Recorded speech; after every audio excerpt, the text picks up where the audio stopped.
My name's Sue, and my poem is called Amanda. Hair is always neat as a pin. All the truths are hiding within. Dark echo chambers in her mind. She keeps them muted with the wine.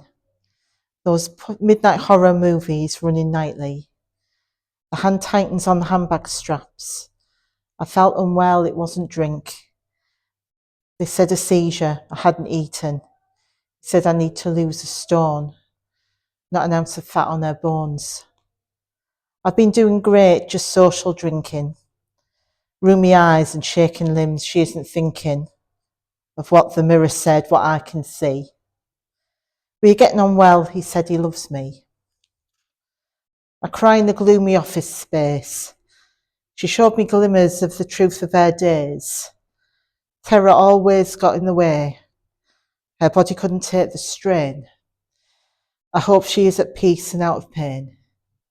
Could cry, sorry.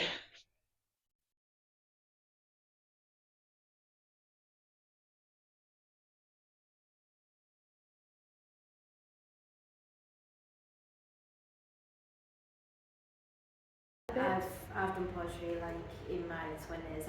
I've been published, actually just from my books out actually, sent to one but then obviously life just gets away having kids and took reads and stuff out. So it was just like really nice when Julie came and did this workshop with us. Yeah. And let's get back into it. It's really got me going again. Yeah, and she did like a drop-in taster, and then we got the full group going. Yeah. For you, this was like first foray? Yeah. I'd done I dropped in on a taster session. Yeah. And I really enjoyed it, and I didn't think that I would get a poem out of it or anything like that. She's really clever how she does it. And I thought, oh wow, this is amazing. And it was just really nice because obviously it's a release as well, of feelings, of thoughts, and I just thought it would be a really good thing for our clients. Yeah. So that's when I said to Julie, after our group coordinator left, that I really would want to carry it on. So we got the workshop going from there. Yeah. And I've been to all of the sessions, it's been amazing. Yeah. And have you noticed any changes for yourself? Yeah, I would say so. I just find that it helps me to get emotion out, difficult emotions. So I think that I don't think there's been one session where somebody hasn't cried, to be honest. But it's been like healing for people, you know, and for me. And it's also a good way for me to get out a lot of the sort of traumas, like vicarious trauma that I get from dealing with people who are in a lot of pain, and who are struggling. So, for example, the poem that I've just read was about a client who died, who I was really close to and who was a lovely person. And sometimes it's like, where does that go, you know? I can talk to my manager about it, but you don't go to the funeral, you don't know what happened, you know, you don't get to know what the cause of death was. You're not really part of the family or the friends, so even though you have quite a close relationship, there's nowhere for that grief to go. So I do find that I write about people that have touched me in some way, yeah, as well. Yeah. So it's healing.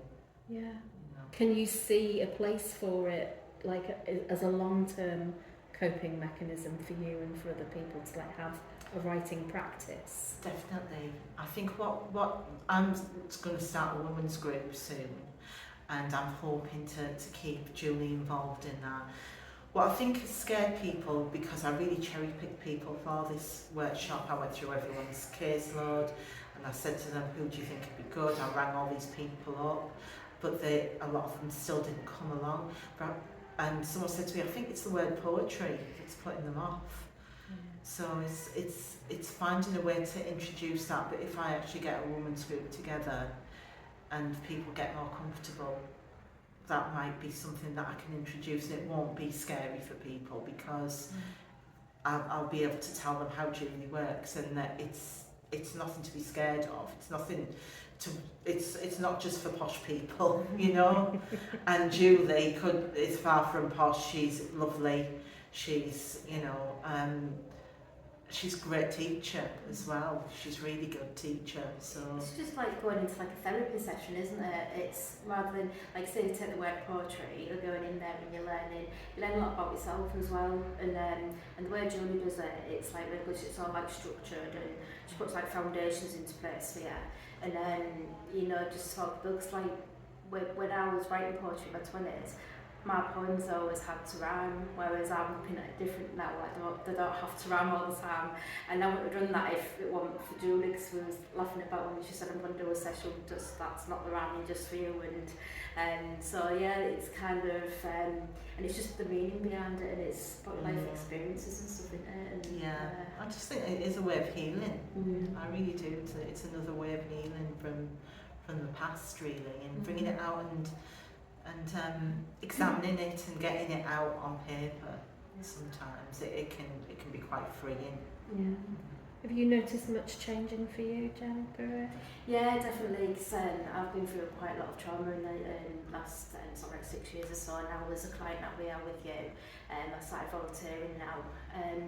But yeah, I find, because I do a lot of journaling, I've just done an access course. I'm going to uni next month. Well, it's next month now, and it's not quite September yet.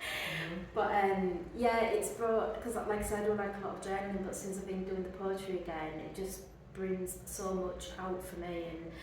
And I'm going into counselling, so it's like I've got to sort of like look after me as well before I can help other people. And I find the poetry is really helping me with that. Definitely. Well, thank you so much, both of you, for chatting with me on that. Hiya, I'm Jane Flintoff, and my poem is called Inner Child Stitching. Not scared, not lonely, but nothing at all. Threading the needle like following the way. Repeating the colourful psalm. Knowing that you will not hit a wall, and it does not matter what they say.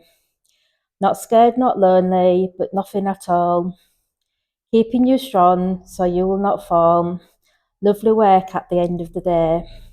Repeating the colourful psalm. The progress you make will stand you tall. The stitches so tight that they will stay. Not scared, not lonely, but nothing at all. The energised feeling like a burning ball. Your inner sanctuary just for you, Jay. Repeating the colourful psalm. This definitely is your call, so your demons you will be able to lay. Not scared, not lonely, but nothing at all. Repeating the colourful psalm.